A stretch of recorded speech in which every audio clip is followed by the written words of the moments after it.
Un saludo, bienvenidos a una edición más de Pulso Empresarial en su televisión regional, en Popular Televisión. Tenemos en el guión un montón de temas, y algunos que habíamos dejado pendiente, precisamente el funcionamiento de los servicios públicos, que hoy nos vamos a ocupar evidentemente de la situación de la sanidad, las listas de espera, etcétera, y el alza de los precios principalmente. Pero tenemos que hablar del tema del que está hablándose a todas horas, porque eso también tiene una consecuencia en la vida de España, en la vida política, ¿no? Lo que está ocurriendo en el Partido Popular, lo que ha propiciado esta dirección del Partido Popular, formada principalmente por los señores Casado y Egea, es un auténtico escándalo que no tiene otra salida que estos dos señores dimitan. Y voy a explicar el porqué. Voy a explicar el porqué, porque si desde un organismo como es un partido político, que no es ningún organismo público, se intenta, como ha declarado detectives privados, investigar la vida de una militante cualificada, de su familia y demás personas, es un acto muy grave, no tiene otra salida que la dimisión. Pero es que llueve sobre mojado, porque a los señores García Egea y Pablo Casado no les quieren sus militantes, o la gran mayoría de sus militantes. Y estos dos señores no pueden soportar que el mayor caudal político, quien ha defendido los valores que se le suponen al Partido Popular, el de la libertad, haya tomado decisiones durante la pandemia que han sido un éxito y que han sido distintas de lo que el globalismo quiere. No pueden soportar que uno de los medios periodísticos alemanes e incluso británicos le saque en una entrevista toda plana, destacando como una líder europea que hace cosas distintas.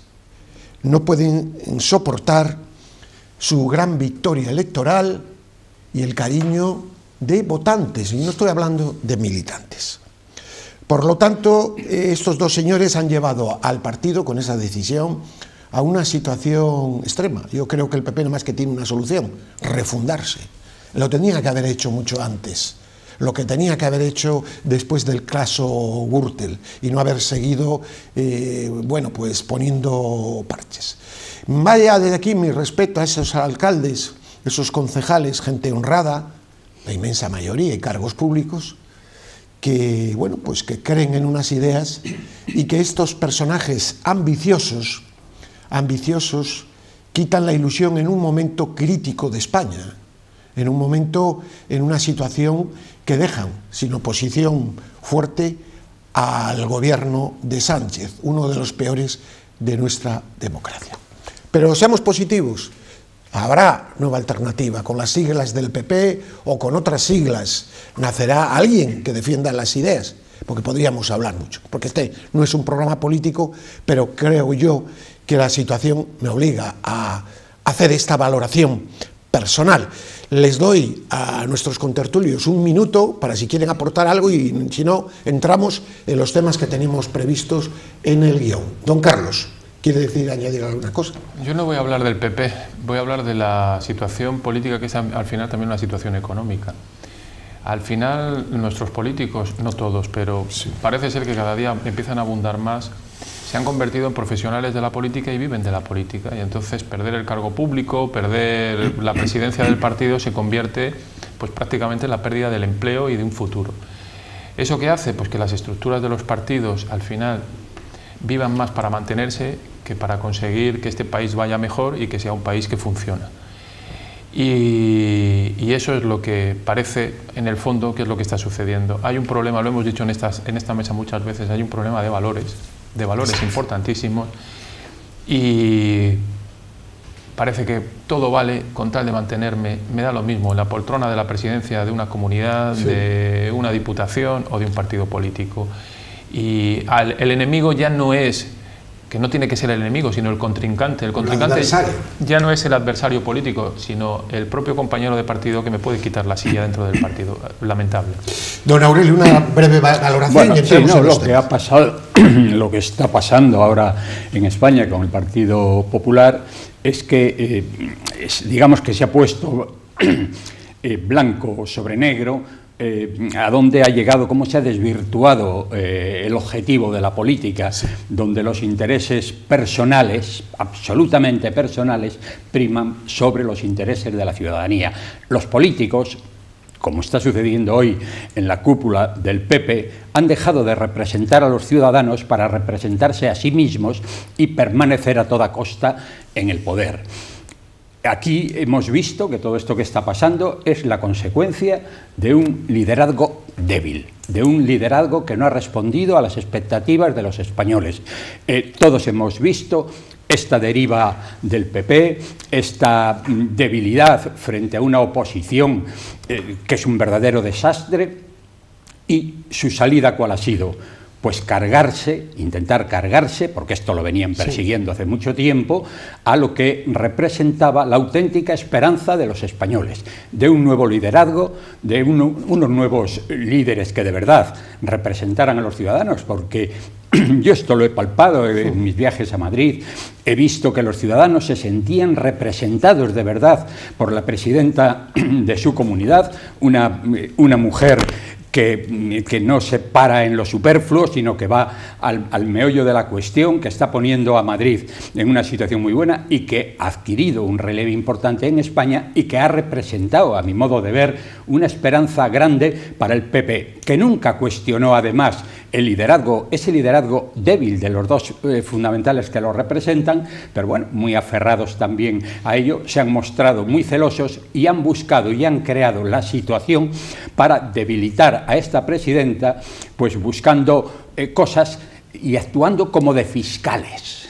Esto es lo que han hecho, es un gran perjuicio para España y para el Partido Popular, pero sobre todo para España, y esto también debe hacer reflexionar a los líderes de todas las regiones, donde un liderazgo débil, que no ha demostrado capacidad, eso debe representar siempre que ese líder no debe aferrarse al poder, sino que lo que debe dar es paso a otros con más capacidad y con mejor aceptación por la gente. Pues dicho queda, y bueno, si tenemos que hablar el próximo programa, pues hablaremos, y si no, nos centramos en lo que teníamos previsto. Sugería don Carlos Pajares que habláramos de los servicios públicos el otro día, y precisamente vamos a empezar por un servicio público, el más fundamental, yo creo, de todos, que es el de la sanidad, ¿no? Y esta semana además nos han dejado titulares. La sanidad de Cantabria tiene unos 13.000 pacientes sin operarse. 143 días de retraso, 7 días más que el año pasado. En consultas, la media de espera es de 70 días y al final de año había 46.071 pacientes. Que esto suceda en una región en la que ha habido confinamientos, ha habido persecución de todo aquel que no compartía. Sí, persecución, cuando se intentaba pedir el PAS, el COVID, lo otro, medidas absurdas, en vez de preocuparse de gestionar una sanidad moderna. Demuestra el fracaso de unos gestores total y absolutamente, es un fracaso total, que es lo que los ciudadanos debieran de darse cuenta. Debieran de darse cuenta que el servicio sanitario lo han pagado ellos por sus impuestos.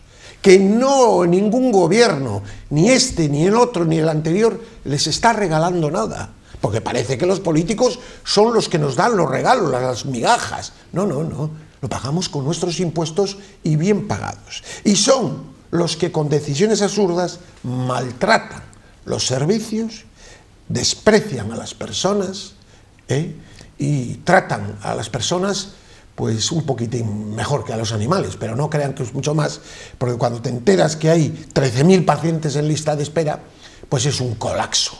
Eso es decir, es un fracaso, y eso que decía el señor Sánchez, tenemos la mejor sanidad del mundo, madre de Dios, cuántas cosas hay que aguantar. Don Carlos Pajares, como usted fue el que nos sugirió que entráramos en los servicios públicos, pues se lo sirvo en bandeja. Sí. Podíamos entrar en otros, pero vamos a entrar en esto. Varias reflexiones sobre lo que ha dicho. Primero, 13.000 personas en lista de espera en una comunidad de poco más de medio millón de habitantes y con un gasto sanitario como el que tenemos es una auténtica barbaridad. Segundo, ¿qué es la reflexión que iba a hacer al final?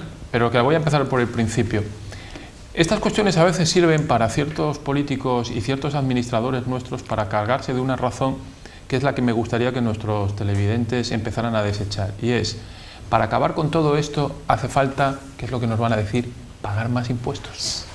Queremos más servicios, pero queremos pagar pocos impuestos. No, lo que queremos es pagar menos y que nuestros impuestos se gasten de una manera acertada y eficiente, cosa que en nuestra administración, desgraciadamente, cada día pasa muchísimo, muchísimo menos. Cantabria no ha tenido, y lo he dicho aquí en alguna ocasión, no ha tenido en su vida tal cantidad de personal trabajando para la administración sanitaria. Nunca, nunca. Nunca hemos tenido tantos médicos, tantas enfermeras, tanto, me da lo mismo. Nunca. Nunca se ha gastado tanto por parte de la administración sanitaria en Cantabria como lo que se gasta ahora. Y cada año seguimos aumentando el gasto.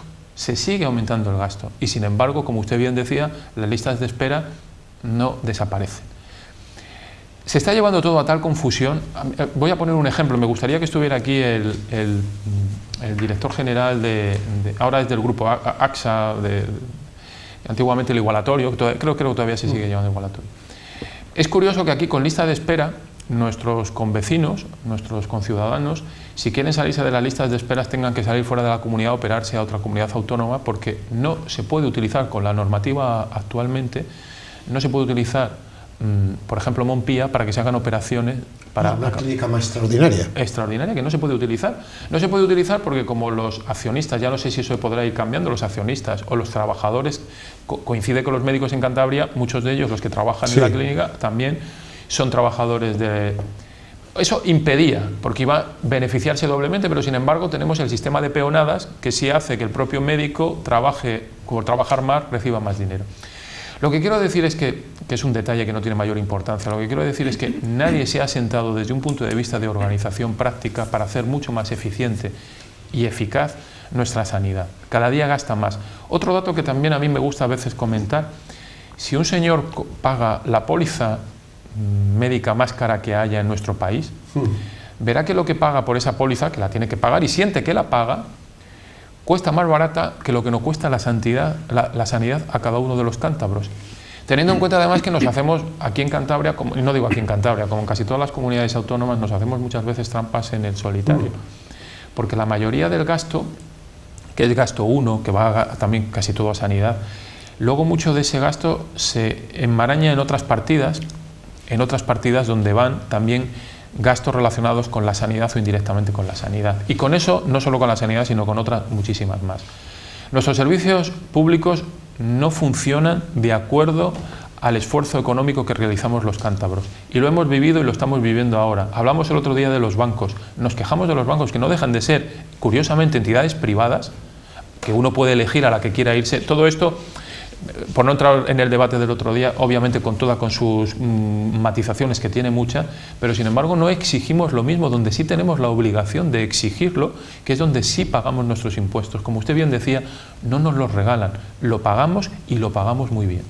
Don Aurelio, y una cuestión muy importante, y es el criterio, y lo hemos visto ahora en esta crisis de Madrid, pero que es general de todos los partidos políticos, en la falta de respeto a las personas es absoluta.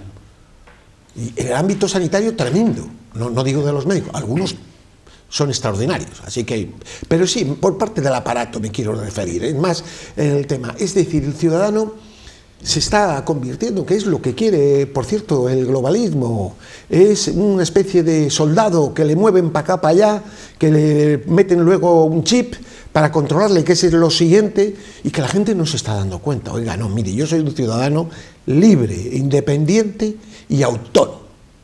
Y usted, administración, está ahí porque yo pago mis impuestos. Y usted, administración, me tiene que respetar.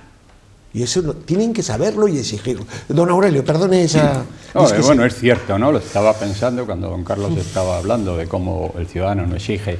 Y es que cuando aquí ha sucedido, cuando desde la política, los políticos, se pierde el respeto al ciudadano y ellos se convierten en el objetivo último de la política, no el ciudadano, sino ellos, pues sucede esto. Y además el problema es que esto es contagioso. He hablado de los bancos y hemos visto que han empezado a adoptar también actitudes similares de falta de respeto absoluto al ciudadano, con horarios que ellos imponen, con situaciones de gestión que debería ser empleados del banco quienes la hacen, resulta que las tienen que hacer personas pues no preparadas y no formadas en todo esto que ahora se llama la reforma de la imposición de la digitalización.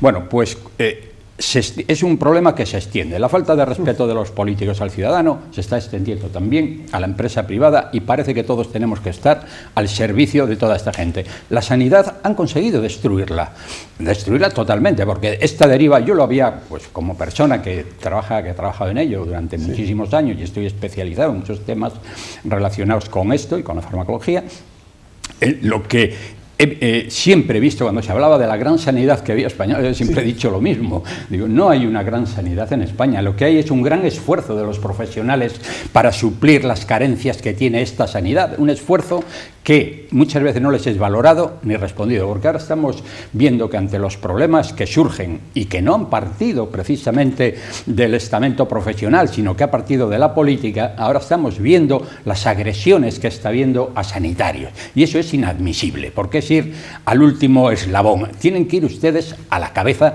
para exigir.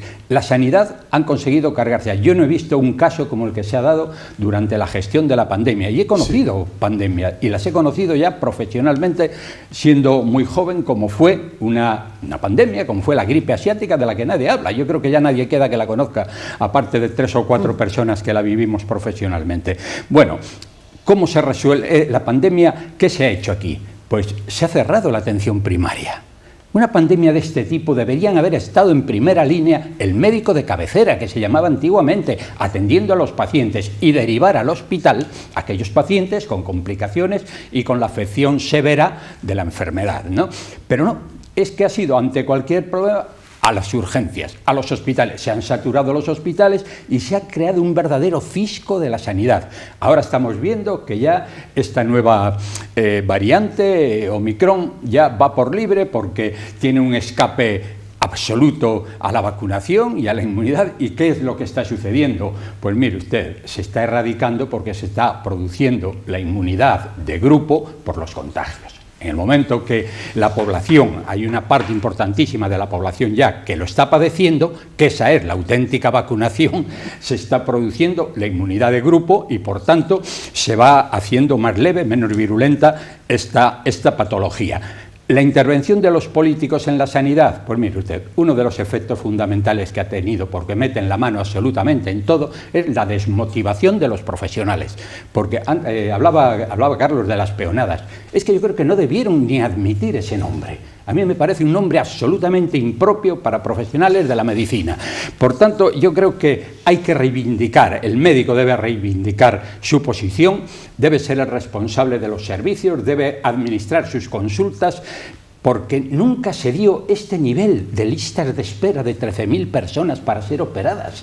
Cuando los médicos llevaban su servicio, lo administraban y lo regulaban, nunca se daba esta situación. Con lo que eso representa para el enfermo y para la ciudadanía, porque muchas operaciones llegarán tarde. Y yo me pregunto, estos sindicatos de lo público, y digo de lo público porque siempre están con el mismo rollo de lo público, que son comisiones y UGT, no tienen nada que decir de lo que está pasando en España, de estos servicios, de estas listas, es que no son afiliados ninguno, de este fracaso colectivo de todo un sistema y callan. Realmente es que esto clama al cielo. Por eso la gravedad del momento que estamos pasando en España es: nos quedamos sin oposición y nos encontramos con una clase política en total que no respetan al ciudadano. La última cuestión, y cambiamos porque no quiero dejar esta semana, y esto afecta directamente a Cantabria. En uno de los días el diario Montañés recogía 2 noticias tremendas. La Unión Europea no va a subvencionar ni la pasiega ni el MUPAP.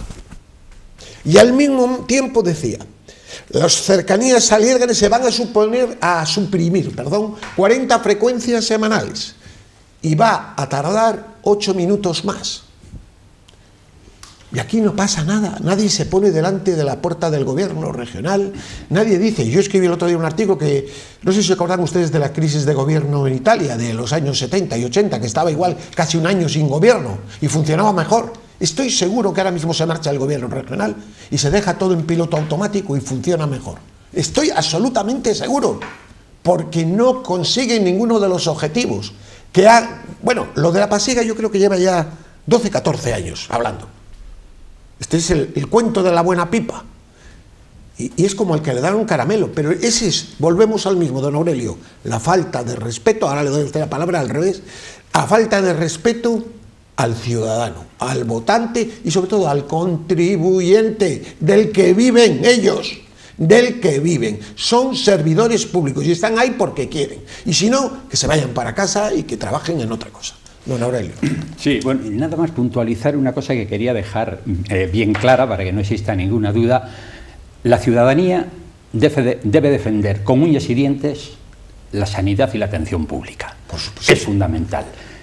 Trata a todo el mundo por igual, no hacen falta bienes para tratar una enfermedad, cualquiera que sea el nivel a que haya que tratarla, de la misma manera que también defiendo los conciertos con la privada, porque es absolutamente necesaria y es lo que de alguna manera ha representado un avance importante de la sanidad. Entramos en el tema de Cantabria. Nada más quería decir eso, la sanidad y la educación, los conciertos son fundamentales, pero la pública hay que defenderla con uñas y dientes.